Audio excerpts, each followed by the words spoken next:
Henry Richardson was born in Exton's Road Union Workhouse in Kings Lynn in 1857. He was the illegitimate son of Hepzibah Richardson, who came from North End, the Kings Lynn fishing community.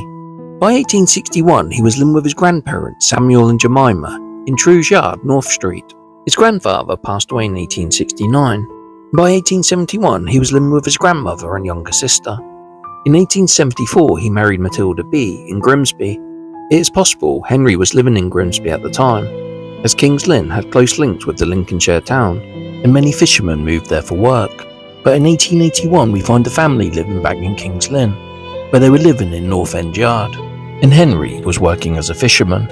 In 1883 Matilda got into an argument with a neighbour named Elizabeth Anderson. The two of them were on bad terms, and on the day in question, Elizabeth struck Matilda.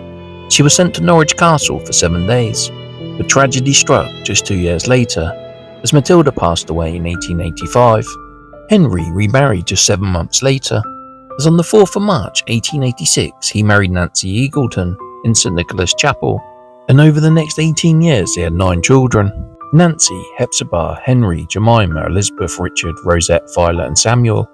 And by 1901 we find them living in the nearby George Street, which was a terrace house built in the 1880s.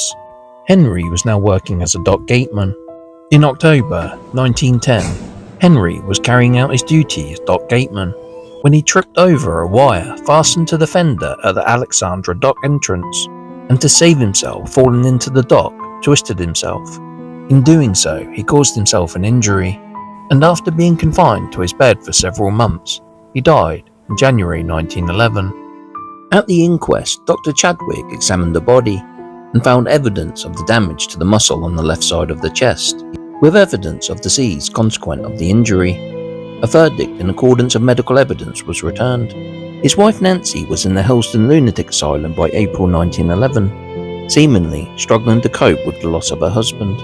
She passed away in 1916, aged 49. So rest in peace, you will be remembered.